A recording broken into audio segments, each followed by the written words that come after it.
ठीक है। CO बंद या RO बंद का विदलन होता है। OH बंद विदलन वाली रिएक्शन अपन ने पढ़ ली है। अब देखो ये है मेरे पास में ROH और आप देख रहे हैं कि सर R और O के बीच का बंद विदलन होगा। आपको पता है R का मतलब होता है कार्बन। कार्बन और ऑक्सीजन में से किसकी विद्युत ऋणता ज्यादा है? ऑक्सीजन। और ऑक्सीजन की ज्यादा है। जब बंद का विदलन होगा तो R तो बनेगा प्लस और OH माइनस।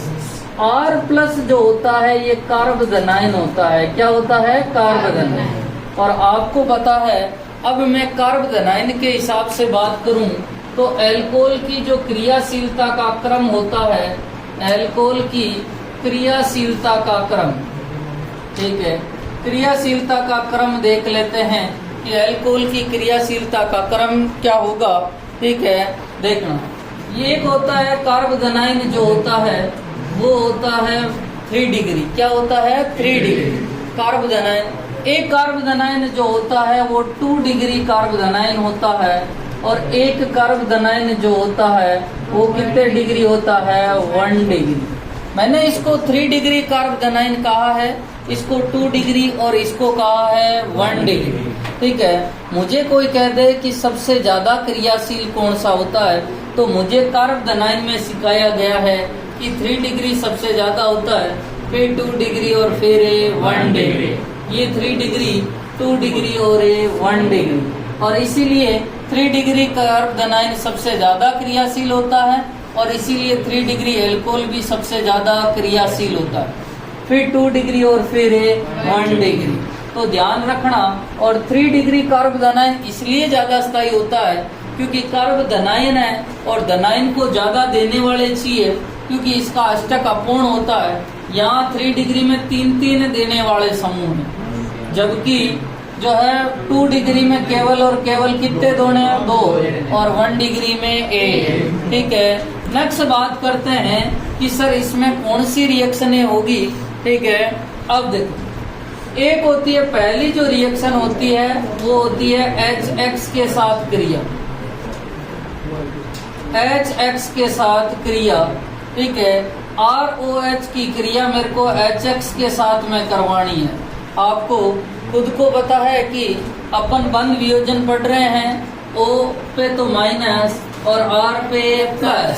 ठीक है, यहाँ पर भी बात करें तो H पे प्लस आएगा और H पे माइनस। ठीक है, यहाँ से आप देखेंगे क्या निकलेगा भैया? H2। तो क्या बनेगा भैया? R। ठीक है, क्या बनेंगे? RX। एल्किल हैलाइड के निर्माण की एक विधि है कि अल्कोहल की क्रिया करवा दो HX के साथ में तो एल्किल हैलाइड बनेगा और साथ में क्या बनेगा भैया? H2। एक और विधि होती है उसका नाम दूसरी PX5 या मैं कह दूं PCl5 के साथ में क्रिया। और PCl5 के साथ में तो क्रिया आपने देखी हुई है कि सर ROH की क्रिया किसके साथ में करवा रहे हैं? PCl5। और PCl5 टूटता है PCl3, Cl और Cl। एक बंद ये टूटता है, एक बंद ये, क्या बनेगा? RCl plus POCl3 plus HCl। तो RCl plus POCl3 plus HCl। मैं PCl5 की जगह PX5, X का मान हो सकता है क्लोरीन, फ्लोरीन, ब्रोमीन और आयोडीन। ठीक है, तो लिखो जल्दी से।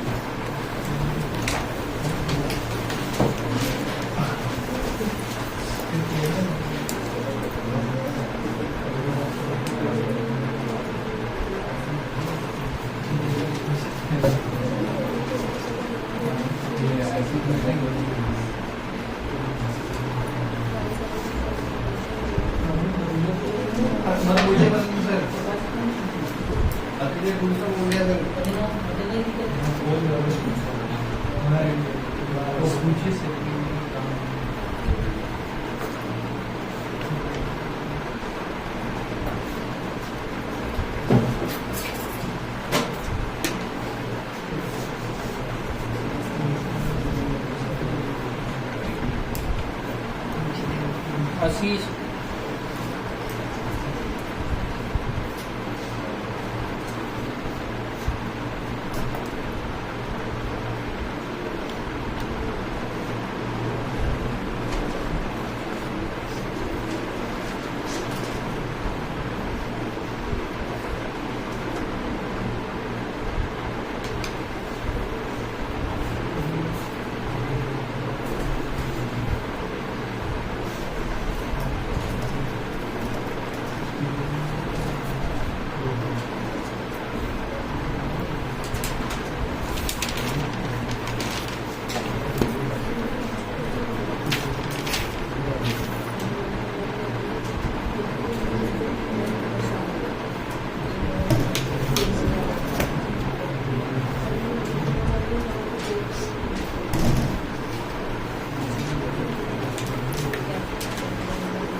ये रिएक्शन आपको आती होगी मेरे हिसाब से। बढ़ाओ जल्दी से।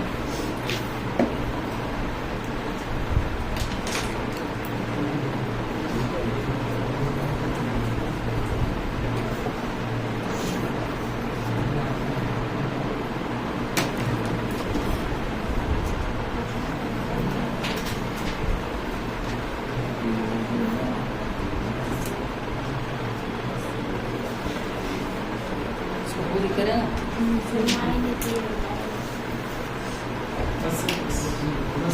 PCl5 के साथ में काफी है ना।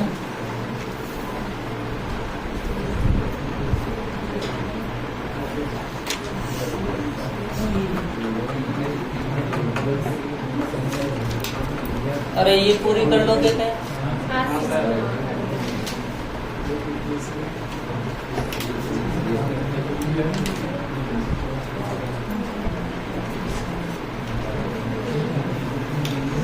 इधर देखना कितने ROH है भैया? 3 ROH, ROH और ROH। ठीक है। और कौन है भैया? PCl3, PCl और PCl3 हो गया। अब देखो CO बंद या RO बंद विदलन वाली रिएक्शन है। ये बंद टूटेगा, ऑक्सीजन पे कौन सा चार्ज जाएगा भैया? माइनस। और जो है इस पे plus, minus plus, minus plus. ठीक है। PCl को तोड़ूं, फास्फोरस और क्लोरीन में से किसकी विद्युत ऋणता ज्यादा है? क्लोरीन। क्लोरीन की ज्यादा है तो क्लोरीन पे कौन सा चार्ज आएगा? माइनस। इस पे प्लस, माइनस प्लस, माइनस और ये प्लस। अब बना लोगे क्या? बनाओ जल्दी से उत्पाद।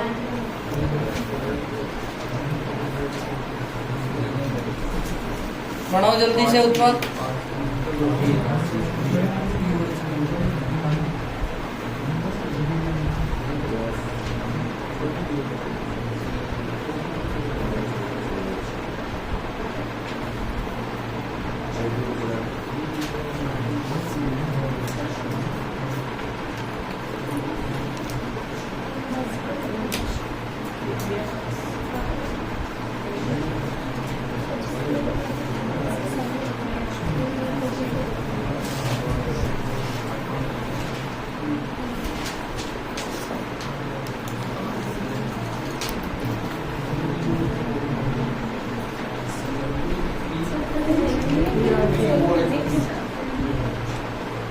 मिटाऊं इसको?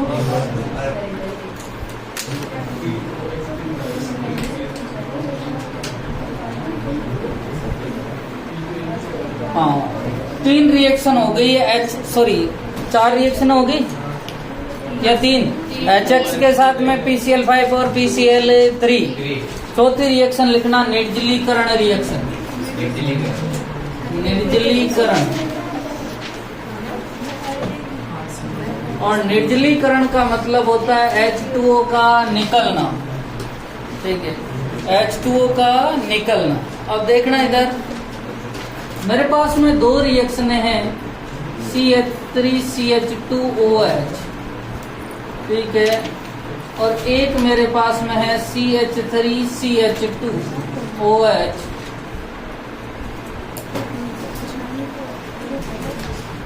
सांद्र H2SO4 के साथ यदि 413 केल्विन पे रिएक्शन करवाए या Al2O3 के साथ 250 डिग्री सेंटीग्रेड पे रिएक्शन करवावे, और एक है मेरे पास में सांद्र H2SO4 के साथ यदि 433 से 444 केल्विन के बीच में रिएक्शन करवावे, या 443 कई जगह लिखा रहता है, और Al2O3 के साथ में 350 डिग्री सेंटीग्रेड पे रिएक्शन करवावे, तो अलग अलग उत्पाद बनता है।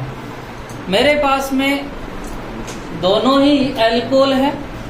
यदि एल्कोहल की क्रिया में सांद्र H2SO4 के साथ 413 केल्विन पे करवाऊं, और यदि मैं 433 पे करवाऊं, तो मुझे उत्पाद अलग अलग प्राप्त होते हैं।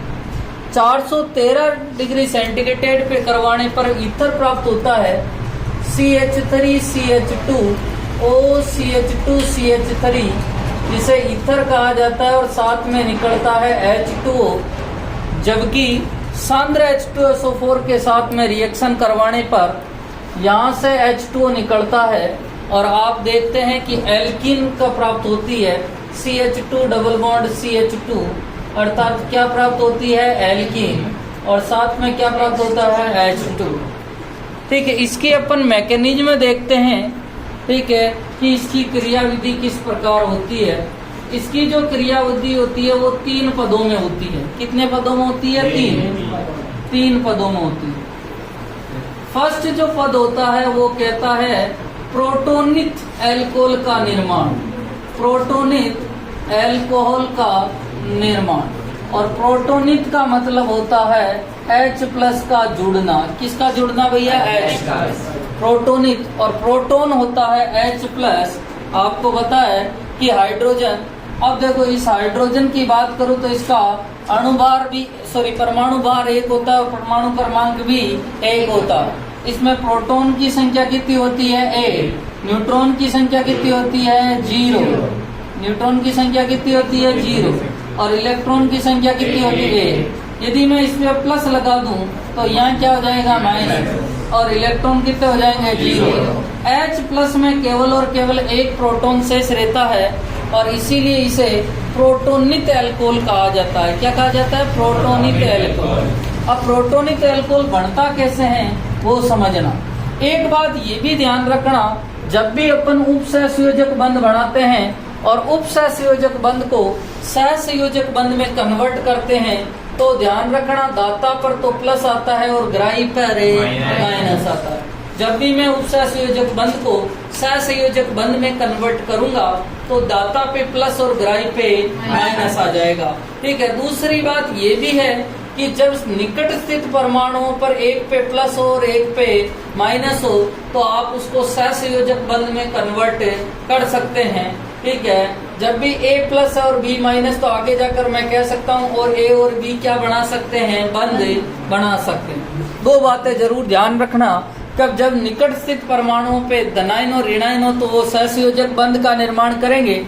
और दूसरी बात है कि जब भी आप उपसहसंयोजक बंध को सहसंयोजक बंध में कन्वर्ट करेंगे तो दाता पे प्लस आएगा और ग्राही पे माइनस आएगा। अब सुनना देखो, मेरे पास में है, ठीक है, CH3 CH2 CH3 CH2OH और इस पे अटैक करने आया है H प्लस।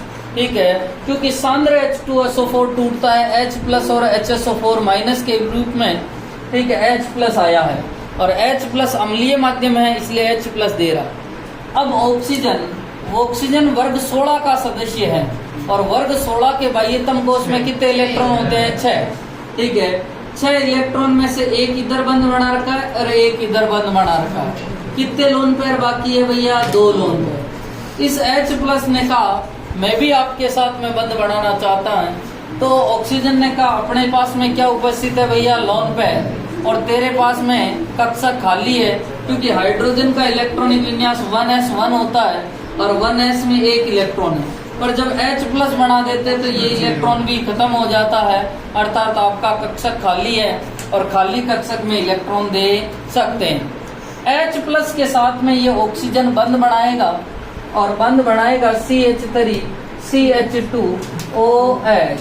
ऑक्सीजन के पास में कितने लोन पेयर है भैया? 2 लोन पेयर में से एक लोन पेयर H प्लस को देता है और उपसहसंयोजक बंध का निर्माण होता है। कौन से बंध का निर्माण होता है? उपसहसंयोजक। ठीक है, अब देखते हैं, मैंने कहा था कि जब भी अपन उपसहसंयोजक बंध को सहसंयोजक बंध में कन्वर्ट करेंगे तो दाता पे तो प्लस आएगा और ग्राही पर माइनस। ठीक है, मैं इसको उपसहसंयोजक को सहसंयोजक में कन्वर्ट करना चाहता हूँ और आपको पता है इसमें दाता कौन है भैया? ऑक्सीजन और ग्राही हाइड्रोजन। और ऑक्सीजन पे ठीक है CH3 CH2 एक लोन पेयर बचा हुआ है H और ठीक है H पे 1 प्लस पहले का ही है। अब दाता तो है ऑक्सीजन और ग्राही कौन है? हाइड्रोजन। तो ऑक्सीजन पे तो प्लस आया और ग्राही पे क्या आया है? माइनस। क्या ग्राही पे जो है 1 प्लस और 1 माइनस है एक ही परमाणु पे, तो वो क्या हो जाता है? उदासीन। क्या हो जाता है? उदासीन। ठीक है, देखो 2 पॉइंट ध्यान रखना। यदि निकट स्थित परमाणुओं पे एक पे प्लस है और एक पे माइनस है तो वो आगे जाकर क्या बनाते हैं, सहसंयोजक बंध। क्या बनाते हैं, सहसंयोजक। जबकि एक ही परमाणु पे प्लस भी हो और माइनस भी हो तो क्या हो जाते हैं, उदासीन। ठीक है, ये तो पता है ना, ये भी ध्यान रखना। अब देखो, ठीक है, यहाँ पर इस हाइड्रोजन पे ही प्लस है और माइनस है तो ये क्या हो जाएगा, उदासीन। और ऑक्सीजन पे कौन सा चार्ज आ गया भैया, और ऑक्सीजन पे प्लस, इसका नाम होता है प्रोटोनित एल्कोहल। किसका नाम होता है, प्रोटोनित एल्कोहल। अब देखो यहाँ तक समझ में आ गया ना, अरे बोलो भाई, सबको आ गया ना। अब दूसरा पॉइंट समझना। सेकंड पॉइंट जो होता है वो होता है कार्बोधनाइन का बनना। किसका बनना भैया, कार्बोधनाइन का बनना। और कार्बोधनाइन कैसे बनेगा वो समझना। ठीक है, मैंने कहा था कि ऑक्सीजन अधिक विद्युत ऋणी है और अधिक विद्युत ऋणी पे कभी भी पॉजिटिव चार्ज नहीं। पॉजिटिव चार्ज होते ही वो अस्थायी हो जाता है और अस्थायी हो जाने के बाद में वो तिलमिलाता है कि भाई अपने को इलेक्ट्रॉन चाहिए, अपन जो है पॉजिटिव चार्ज नहीं रखे। जैसे कोई अफीम वाला आदमी है, उसके 4 बजे का टाइम है तो ऐसे कब कभी आ जाती है, बस 1 मिनट, ठीक है, उसके जो भी बीमारियां हैं वो आ जाती है। वैसे ऑक्सीजन पर जब भी पॉजिटिव चार्ज आएगा उसको कब कभी आ जाती है और वो कहेगा कि अपना पॉजिटिव चार्ज क्या करना है, खत्म, अपने को तो इलेक्ट्रॉन चाहिए कहीं से भी लो। अब देखो इधर CH3, अरे आवाज नहीं, CH2OH, ठीक है। ऑक्सीजन पे कौन सा चार्ज है भैया, प्लस। ऑक्सीजन ने इसको कहा इस CH बंध में,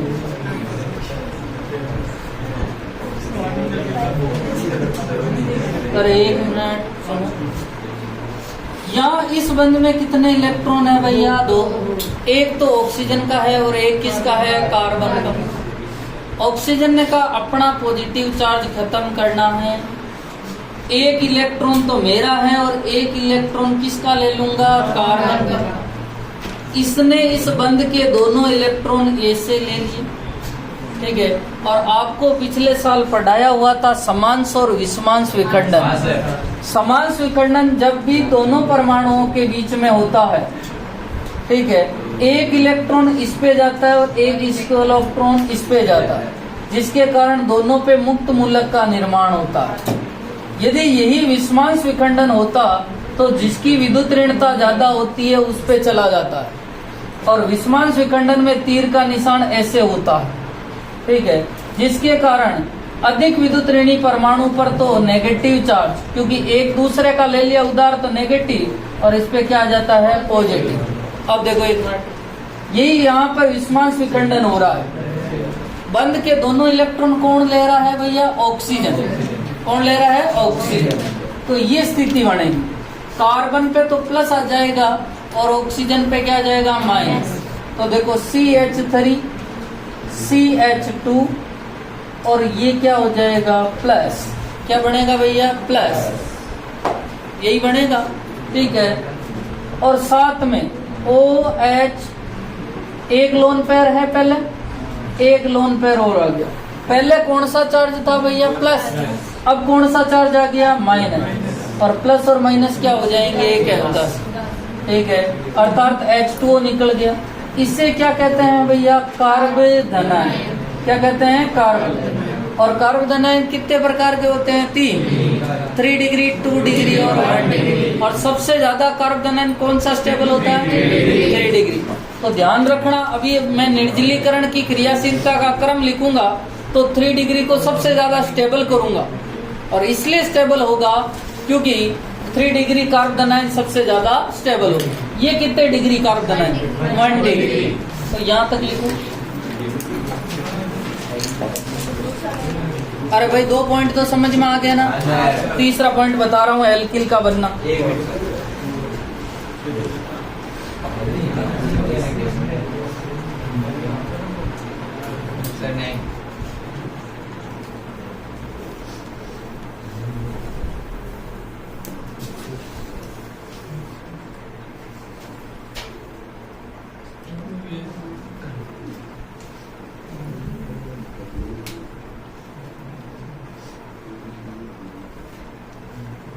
तो एक पॉइंट विशेष ध्यान रखना, ऑक्सीजन पर कभी भी पॉजिटिव चार्ज नहीं है। आते ही वो क्या करने लग जाएगा, तिल मिलाने, ठीक है, कब कभी हो जाएगी उसको।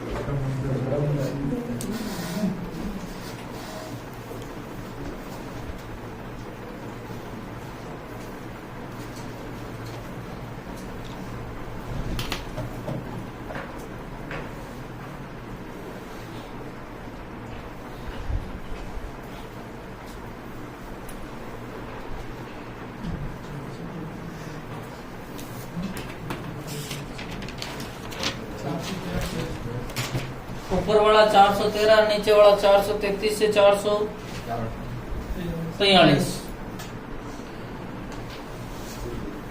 413 भी इथर बनता है, 443 पे या 33 पे एल्कीन बनता है।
अरे भाई बस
स्टार्ट करूं।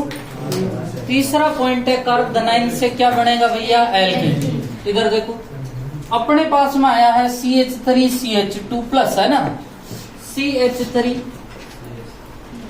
CH2 और ये कौन सा चार्ज आ गया है, प्लस।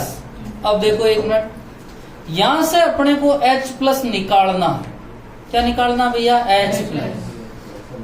कार्बन और हाइड्रोजन में से किसकी विद्युत ऋणता ज्यादा है, कार्बन की। बंध के दोनों इलेक्ट्रॉन किसके पास चले जाएंगे, कार्बन के पास। किसके पास चले जाएंगे, कार्बन। तो देखो बनेगा आपके CH2, ठीक है, CH2। इस पे तो क्या आ रहा है, प्लस, और इस पे क्या आ रहा है, माइनस। और अपन ने ये कहा था कि जब पॉजिटिव और नेगेटिव चार्ज निकट स्थित परमाणुओं पे आ जाते हैं तो किसका निर्माण हो जाता है, बॉन्ड का।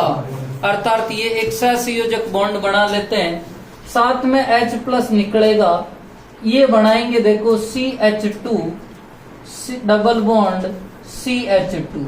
और आप देख रहे हैं ये क्या है भैया, एल्कीन। क्या है भैया, एल्कीन। अब मुझे कोई कहे कि निर्जलीकरण के प्रति एल्कोहल की क्रियाशीलता का क्रम क्या है। निर्जलीकरण के प्रति क्रियाशीलता की बात करूं तो मैं कहूंगा कि सर 3 डिग्री एल्कोहल सबसे ज्यादा क्रियाशील है। फिर कौन होगा भैया, 2 डिग्री एल्कोहल। और सबसे कम कौन होगा, 1 डिग्री एल्कोहल। और मुझे कहे कि कारण क्या है, क्योंकि मुझे पता है कि कार्बोधनाइन का जो स्थायित्व होता है वो कार्बोधनाइन के स्थायित्व में सबसे ज्यादा कार्बोधनाइन कौन सा स्टेबल होता है, 3 डिग्री, फिर 2 डिग्री और फिर 1 डिग्री। समझ में आ गया ना, ठीक है। फिर अपन बात करें कि सर आपको कोई पूछ ले कि सांद्र H2SO4 जो होता है वो 433 से 443 केल्विन के मध्य क्या काम करता है, तो मैं कह दूं कि सर H2O का निष्कासन करता है। किसका निष्कासन करता है, H2O का निष्कासन। अरे सही है ना, सांद्र H2SO4 जल निकालने का काम करता है, अर्थात निर्जलीकरण का काम करता है। किसका काम करता है, निर्जलीकरण। ध्यान रखना, नोट पॉइंट लगा के लिखना कि सांद्र H2SO4, या मैं कह दूं कि Al2O3 एल्यूमिना जो 350 डिग्री सेंटीग्रेड पे क्या काम करता है, H2O का निष्कासन करता है। किसका निष्कासन करता है, ठीक है। जिसमें हाइड्रोजन तो जो होता है वो बीटा कार्बन से निकलता है। हाइड्रोजन कौन से कार्बन से, बीटा। और OH कौन से कार्बन से, अल्फा कार्बन से। अर्थात अल्फा कार्बन से तो OH और बीटा कार्बन से हाइड्रोजन। इधर देखना, मुझे कहे कि CH3 CH2 CH और CH3, बोलो इसमें अल्फा कार्बन कौन सा है, बीच वाला। ये कौन सा कार्बन है, अल्फा। और ये कौन सा कार्बन है भैया, बीटा। ठीक है, ये भी कौन सा है, बीटा। यहाँ से भी निकाल सकता हूँ, यहाँ से, दोनों से एक ही उत्पाद बनेगा और उत्पाद बनेगा आपके 1 प्रोपीन। क्या बनेगा भैया, 1। पर याद रखना, यदि 2 उत्पाद बनते हो, ठीक है, तो सेजेट के नियम के अनुसार एक मुख्य होगा और एक अल्प होगा। तो बढ़ो जल्दी से, किसके नियम के अनुसार भैया, सेजेट।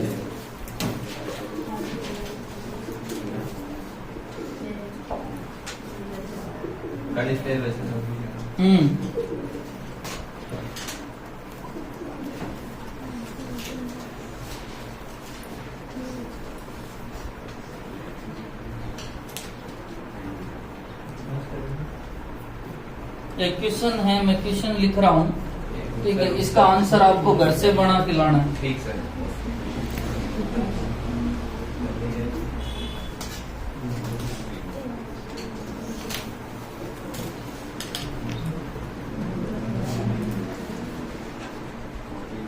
इसका नाम ब्यूटेन 2-ओल होता है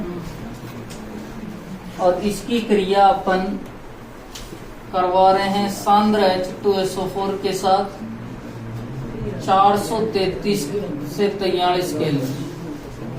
उत्पाद 2 बनेंगे, आप खुद बना के लाना।